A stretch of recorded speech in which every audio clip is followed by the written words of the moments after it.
How to fix error applying security failed to enumerate objects in the container. Access is denied. So if you want to fix this problem, then what you need to do is just simply go and right click on your folder in which you are facing the problem. Once you right click on it, you will have an option of properties. Go with properties and go with the security option. Under security, make sure that you have the advanced. Go with advanced and then go with change, which is here on the right side. And here go with advanced. And under advanced, you need to go with the find now option. Under find now, you need to select everyone or your username and click on OK.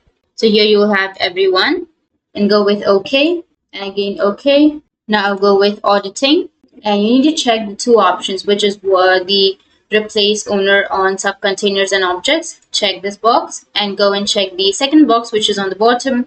Replace all child objects auditing entries with inheritable auditing entries from this object. Once you've done that, go with apply and then go with OK.